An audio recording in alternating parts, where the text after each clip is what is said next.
നമ്മുടെ വാട്സപ്പിന്റെ സ്റ്റാറ്റസിൽ വന്നിരിക്കുന്ന ഏറ്റവും ലേറ്റസ്റ്റ് ആയിട്ടുള്ള ഒരു അപ്ഡേറ്റിനെ കുറിച്ചാണ് പറയുന്നത്. പലർക്കും വളരെ യൂസ്ഫുൾ ആയിട്ട് ഒരു അപ്ഡേറ്റ് ആണിത്. നിങ്ങളുടെ വാട്സപ്പിൽ ഈ ഒരു അപ്ഡേറ്റ് വന്നിട്ടുണ്ടോ എന്ന് നിങ്ങളൊന്ന് നിർബന്ധമായും കമന്റ് ആയിട്ട് അറിയിക്കാൻ മറക്കരുത്. വാട്സപ്പിൽ വന്നിരിക്കുന്ന ഏറ്റവും ലേറ്റസ്റ്റ് ആയിട്ടുള്ള അപ്ഡേറ്റ് ആണിത്. അതിനായി നിങ്ങൾ ചെയ്യേണ്ടത് ഒന്ന് പ്ലേ സ്റ്റോറിൽ ഒന്ന് കയറുക, വാട്സപ്പ് ഒന്ന് അപ്ഡേറ്റ് ചെയ്തിട്ടുണ്ടോ നോക്കുക, ഇല്ലെങ്കിൽ ജസ്റ്റ് ഒന്ന് അപ്ഡേറ്റ് ചെയ്ത് കൊടുക്കുക. അപ്പൊ നമുക്ക് നേരെ വാട്സപ്പിലേക്ക് വന്നു കഴിഞ്ഞാൽ നമ്മുടെ ഫ്രണ്ട്സിന്റെ ഒക്കെ പ്രൊഫൈൽസ് ഇവിടെ കാണാൻ സാധിക്കും. നമുക്ക് ഏറ്റവും താഴെ അപ്ഡേറ്റ്സിൽ ഒന്ന് ക്ലിക്ക് ചെയ്യുക. അവിടെ ക്ലിക്ക് ചെയ്ത് കഴിഞ്ഞാൽ ഏറ്റവും മുകളിൽ നമുക്ക് ആഡ് സ്റ്റാറ്റസ് എന്ന് പറഞ്ഞാൽ അവിടെ ക്ലിക്ക് ചെയ്തിട്ടാണ് നമ്മൾ സ്റ്റാറ്റസ് നമുക്ക് ആഡ് ചെയ്ത് കഴിഞ്ഞാൽ നമ്മൾ ചെയ്യേണ്ടത്, നമുക്ക് ഇവിടെ മോഹൻലാലിന്റെ ഒരു ഫോട്ടോ ആണ് ഞാൻ ആഡ് ചെയ്യുന്നതെങ്കിൽ നമുക്ക് എന്ത് ചെയ്യണം, സെറ്റിംഗ്സിൽ ഒന്ന് പോയി കഴിഞ്ഞിട്ട് പ്രൈവസിയിൽ ക്ലിക്ക് ചെയ്ത് കഴിഞ്ഞതിന് ശേഷം നമുക്ക് സ്റ്റാറ്റസിൽ ക്ലിക്ക് ചെയ്ത് നമുക്ക് ഇവിടെ നിന്ന് വേണം നമുക്ക് നമ്മുടെ സ്റ്റാറ്റസ് ആരൊക്കെ കാണണം എന്നുള്ളത് കൊടുക്കണമെങ്കിൽ, അതായത് നമ്മുടെ കോൺടാക്ട്സിലുള്ളത്, ഫാമിലിയിലുള്ളത് ആര് കാണണം എന്നുള്ളത് നമുക്ക് ഇവിടെ വന്നിട്ട് സെറ്റിംഗ്സിൽ കയറിയിട്ട് കൊടുക്കേണ്ട ഒരു ഇത് മുൻപുണ്ടായിരുന്നു. പക്ഷെ ഇപ്പോഴങ്ങനെയല്ല. ഇപ്പൊ നമുക്ക് നേരെ സ്റ്റാറ്റസ് ഞാൻ ജസ്റ്റ് ഒന്ന് ആഡ് ചെയ്ത് കാണിച്ചു തരാം.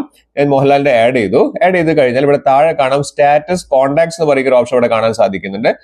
നമുക്ക് സ്റ്റാറ്റസ് മെൻഷൻ ചെയ്യാനുള്ള ഒരു ഓപ്ഷൻ നമുക്ക് മേലെ ഉണ്ടായിരുന്നു, പക്ഷെ അതല്ല, ഇപ്പൊ സ്റ്റാറ്റസ് കോൺടാക്ട്സ് ഉണ്ട്. ആ സ്റ്റാറ്റസ് കോൺടാക്ട്സിൽ ക്ലിക്ക് ചെയ്ത് കഴിഞ്ഞാൽ നമുക്ക് ഒരു പോസ്റ്റ് നമ്മൾ ഇട്ട് കഴിഞ്ഞിട്ട് അരമണിക്കൂർ കഴിഞ്ഞിട്ട് വേണമെങ്കിൽ നിങ്ങൾക്ക് ഇത് മാറ്റി കൊടുക്കാൻ പറ്റും. നമ്മുടെ ഫ്രണ്ട്സ് കാണണോ, ഫാമിലി കാണണോ, ആര് കാണണം